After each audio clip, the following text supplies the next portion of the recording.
تو اس میں اضطراب پیدا ہو گیا، یعنی ایک طرح سے نہیں، الگ الگ طریقے سے ہو گئی، تو کیا ہوا یہ، اس کو اضطراب کہتے ہیں، اس کو اضطراب پیدا ہو گیا۔ اب دیکھیے کوفہ کے اندر جو عساکر اسلامی کی چھاونی تھی، اور اس میں 500 صحابہ فروکش ہونا ثابت ہے، اس میں کوئی بھی رفع دین نہیں کرتا تھا، ان 500 صحابہ میں سے ایک بھی کوئی بھی رفع دین نہیں کرتا تھا۔ امام محمد بن نصر مروزی رحمۃ اللہ علیہ فرماتے ہیں کہ ہم کسی شہر کے بارے میں نہیں جانتے کہ وہاں کے تمام باشندوں نے رکوع میں جھکتے وقت اور رکوع سے اٹھتے وقت رفع دین ترک کر دیا ہو، سوائے کوفہ والوں کے،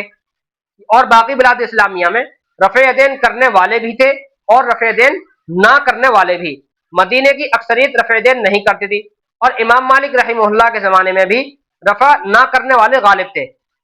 علامہ کشمیری رحمۃ اللہ علیہ فرماتے ہیں وقد کان فی سائر البلاد تارکون وکثیر من التارکین فی عہد مالک۔ اور دیکھیے علامہ عراقی رحمہ اللہ نے دعویٰ کیا ہے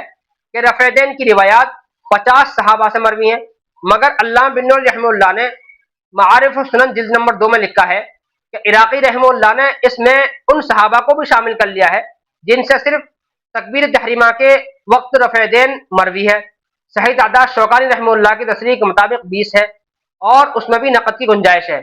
اور علامہ کشمیر رحمہ اللہ کی تحقیق کے مطابق 15 یا اس سے بھی کم تعداد رہ جاتی ہے، اور ترک رفع کی صریح روایات 5 ہیں۔ البتہ اگر وہ روایات جن میں نماز کا پورا طریقہ مروی ہے اور رفع دین کے بارے میں سکوت ہے شامل کر لی جائیں تو ترک رفع کی روایات بہت ہو جائیں گی۔ اور امام ترمذی نے وفی البابی کی جو فہرست لکھی ہے وہ بھرتی کی فہرست ہے، اس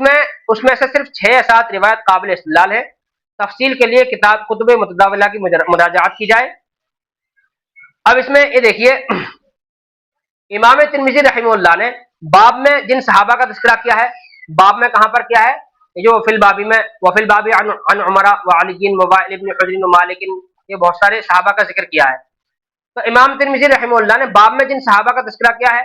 وہ سب صغار صحابہ ہیں۔ صغار صحابہ ان حضرات کو کہتے ہیں، کل بھی بتایا گیا تھا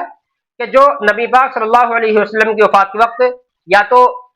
نابالغ تھے، بچے تھے، یا بالکل نوجوانی میں شروع ہوئے تھے، تو ان کو صغار صحابہ کہتے ہیں۔ معلوم ہوا کہ کبار صحابہ کے دور میں رفع دین نہیں کیا جاتا تھا، چنانچہ امام ترمذی رحمہ اللہ نے حضرت عمر اور حضرت علی رضی اللہ عنہما کا نام نہیں لیا، حالانکہ وہ فی الباب میں ان کی روایت کا حوالہ ہے۔ یہ قرینہ ہے کہ وہ فہرست بھرتی کی ہے۔ علاوہ ازیں مصنف ابن ابی شیبہ میں صحیح سند کے ساتھ مروی ہے کہ حضرت عمر اور حضرت علی رضی اللہ عنہما تکبیر تحریمہ کے علاوہ رفع نہیں کرتے تھے، یہ معارف السنن میں حدیث ہے۔ اور صغار صحابہ نے اپنے دور میں رفع دین اس لیے شروع کیا تھا کہ رسول اللہ صلی اللہ علیہ وسلم کا یہ عمل جو مرور زمانہ کی وجہ سے لوگوں کی نظروں سے اوجھل ہونے لگا تھا، لوگوں کے سامنے آ جائے اور اس سلسلے کی جو روایت ہے وہ محفوظ ہو جائیں۔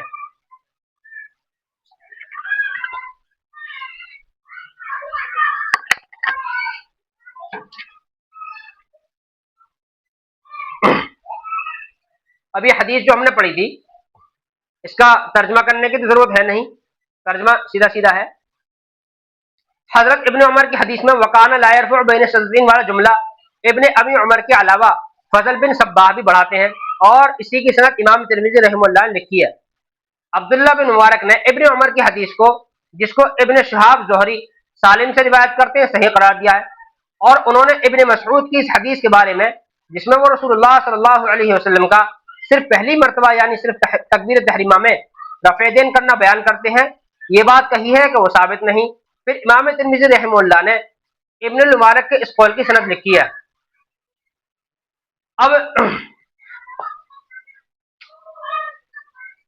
اب اسی کے اندر اگلی حدیث ہے، رفع دین صرف تکبیر تحریمہ کے ساتھ ہے، اس کا موضوع یہ ہے، یعنی یہاں پر باب ہونا چاہیے لیکن ہندوستانی نسخوں میں باب نہیں ہے، باقی اور بہت سی نسخوں میں یہاں پر باب ہے۔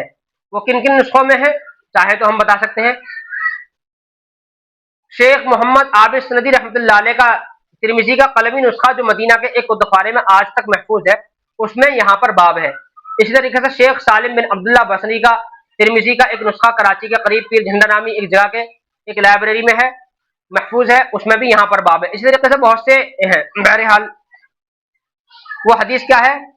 حضرت ابن مسعود رضی اللہ عنہ نے ایک مرتبہ اپنے تلامذہ سے فرمایا، کیا میں تمہیں رسول اللہ صلی اللہ علیہ وسلم کی نماز پڑھ کر نہ دکھاؤں؟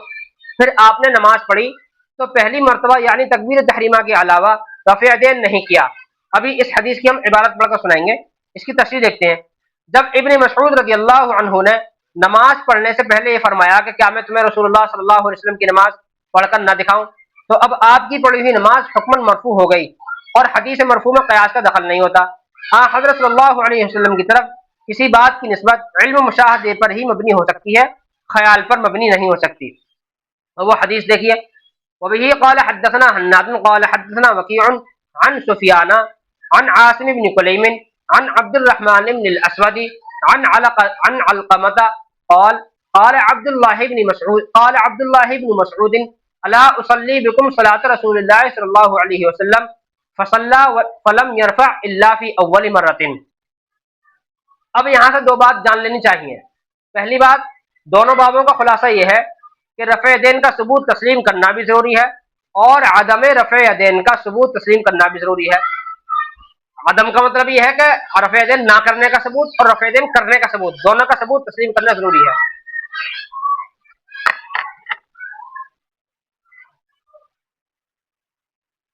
کیونکہ دور صحابہ سے دونوں کا تعامل چلا آ رہا ہے،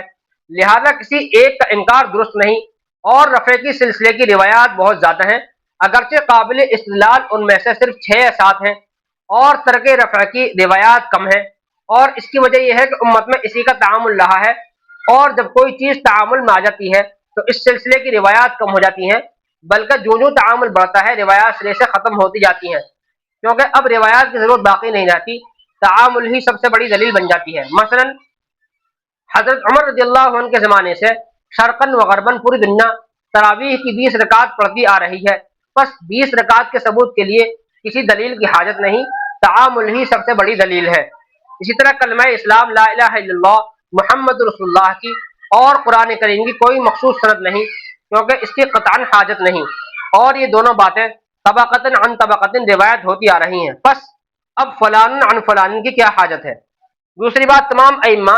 فی الجملہ رفع دین میں نسخ تسلیم کرتے ہیں، کیونکہ صحیح احادیث سے سجدے میں جاتے وقت نسائی میں، اور دونوں سجدوں کے درمیان ابو داود میں، اور دوسری رکعت کے شروع میں ابو داود جلد نمبر 1 میں، اور تیسری رکعت کے شروع میں بخاری جلد نمبر 1 میں، اور ہر اونچ نیچ میں ابن ماجہ میں رفع دین کرنا ثابت ہے، مگر محل نظام رکوع میں جاتے وقت اور رکوع سے اٹھتے وقت رفع دین ہے۔ باقی تمام جگہوں میں تمام ائمہ نسخ تسلیم کرتے ہیں، نسخ مطلب کہ منسوخ ہو گیا، پہلے زیادہ تھا پھر کم ہو گیا، مطلب یہ ہے۔ اب اختلاف صرف یہ باقی ہے کہ عند رکوع اور عند رفع بھی رفع دین منسوخ ہو گیا باقی ہے۔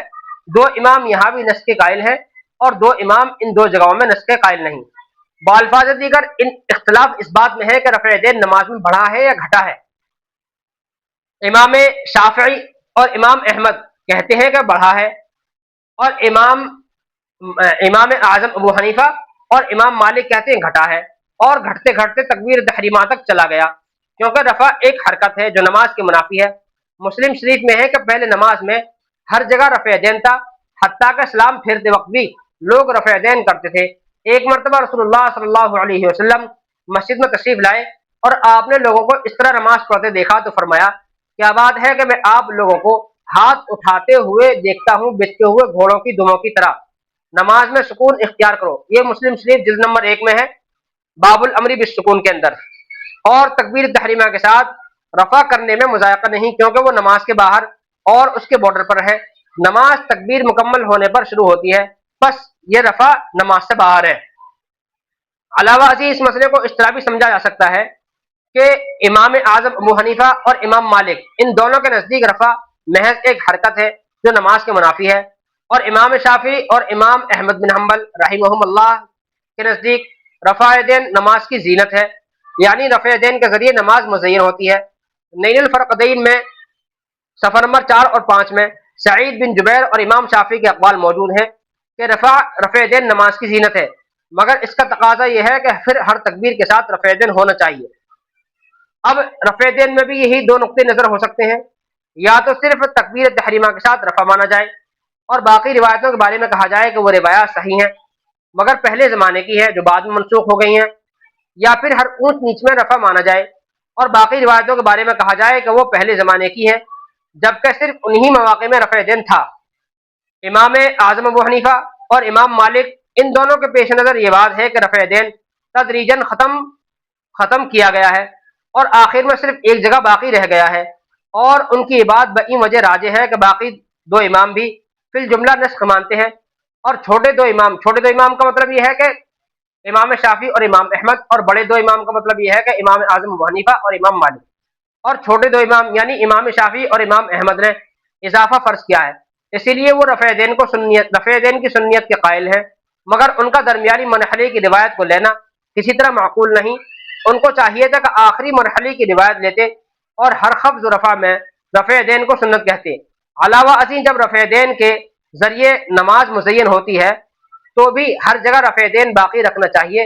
زیور جتنا زیادہ ہوگا خوبصورتی اتنی زیادہ ہوگی۔ اب خلاصے کلام یہ نکلا کہ امام اعظم ابو حنیفہ اور امام مالک یہ بھی اس بات کو مانتے ہیں کہ رفع دین پہلے ہر اونچ نیچ میں تھا، لیکن یہ اس بات کو مانتے ہیں کہ ہر جگہ منسوخ ہو گیا، صرف ایک جگہ باقی رہ گیا تکبیر تحریمہ میں۔ اور امام شافعی اور امام احمد بن حنبل یہ بھی مانتے ہیں کہ کچھ جگہ منسوخ ہوا ہے، جیسے کہ سلام پھرتے وقت بھی رفع دین تھا پہلے، اسی طریقے سے رکوع سے اٹھتے وقت بھی تھا، اور پھر سجدے میں جاتے وقت بھی تھا۔ تو یہ بھی مانتے ہیں کہ نسخ ہوا ہے، مگر انہوں نے مانا ہے کہ ان جگہ پر ہے، یعنی کہ تکبیر تحریمہ میں تو ہے ہی، سب مانتے ہیں، رکوع میں جاتے وقت اور رکوع سے اٹھتے وقت اور تیسری رکعت کے شروع میں، یہ تین جگہ اضافہ مانتے ہیں تکبیر تحریمہ کے علاوہ۔ اور امام اعظم ابو حنیفہ اور امام مالک یہ ہر جگہ منسوخ مانتے ہیں، صرف تکبیر تحریمہ میں رفع دین کو منسوخ نہیں مانتے۔ تو خلاصے کلام یہ نکلا کہ ہم جیسے حنفی ہیں تو ہم صرف ایک جگہ تکبیر تحریمہ کے وقت میں رفع دین کریں گے، باقی جگہ نہیں کریں گے۔ السلام علیکم۔